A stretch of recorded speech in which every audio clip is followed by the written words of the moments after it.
Alta Profit, assurance vie, retraite, immobilier, le meilleur de l'épargne en ligne depuis plus de 25 ans. Le conseil en plus présente Sud Radio, les incontournables de la gestion de patrimoine.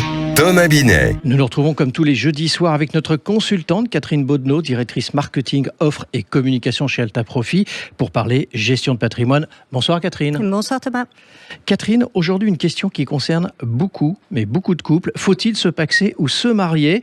D'ailleurs, on observe que chaque année en France, on célèbre près de 250 000 mariages, mais on signe aussi plus de 200 000 pax. Autant dire que le choix est de plus en plus partagé. Alors Catherine, quelles sont les vraies différences entre ces deux formes d'union d'abord ? Et est-ce une simple question de symbole ou bien les conséquences juridiques et fiscales sont-elles très différentes ?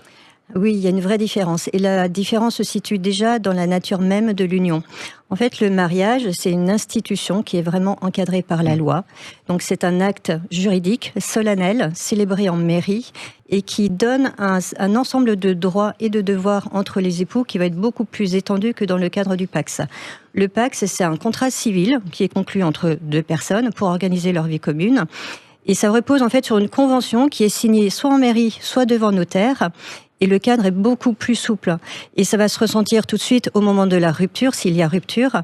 Un mariage ne peut être dissous que par une procédure de divorce qui peut, alors même si ça a été simplifié, elle peut quand même être longue, selon l'état d'esprit des futurs ex-époux, alors que le PACS seront par une simple déclaration commune ou même unilatérale.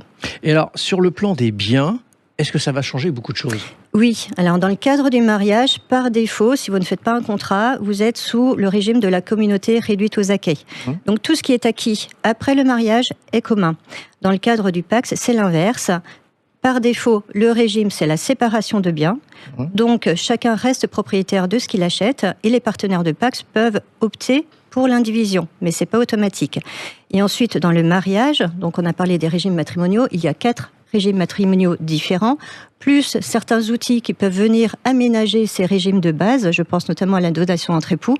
Donc ça vous fait toute une panoplie de possibilités pour vraiment notamment dans le cas de la protection du conjoint survivant. Et donc, vous avez beaucoup plus de possibilités que dans le cadre du PACS. Et dans le cadre de l'impôt sur le revenu, est-ce qu'on relève une différence ? Non. Alors, pour l'impôt sur le revenu, et on le verra pour la fiscalité de façon générale, les couples mariés et pacsés sont traités de la même manière. Alors, la grande différence, elle se situe plutôt sur l'héritage, du coup ? Complètement. Quand vous êtes marié, l'époux ou l'épouse est héritier légal. Oui. Donc, même sans testament, au moment du décès de l'un des deux partenaires, le conjoint survivant récupérera une partie du patrimoine et il est exonéré de droits de succession. Dans le cadre du PACS, le partenaire n'a droit à rien, sauf s'il y a un testament qui est fait. Donc il faut absolument faire un testament. La bonne nouvelle, en revanche, c'est que lui, il sera également exonéré de droits de succession.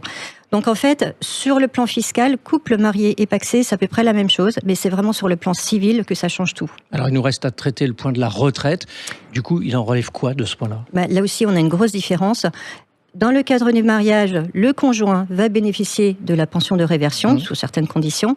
Ce droit n'existe pas du tout dans le cadre du PACS. Alors si on vous résume en quelques mots, PACS ou mariage, qu'est-ce qui va changer vraiment ? Le PACS, c'est vraiment la souplesse. Donc c'est beaucoup moins contraignant, c'est moins de contraintes, mais c'est aussi moins de protection. Surtout en cas de décès de l'un des deux partenaires. Le mariage, c'est un engagement plus fort, on a des droits élargis, on a aussi plus de contraintes, mais on est beaucoup mieux protégé, notamment en matière d'héritage et pour la retraite. Mais la séparation est beaucoup plus contraignante. Sur le plan fiscal, en revanche, le législateur a mis vraiment tout le monde sur un pied d'égalité.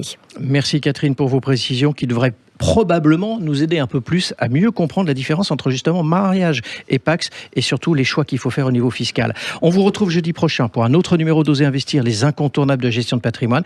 Et pour ce qui me concerne, je vous donne rendez-vous dimanche matin à 9h25 dans la matinale week-end. Sud Radio, les incontournables de la gestion de patrimoine.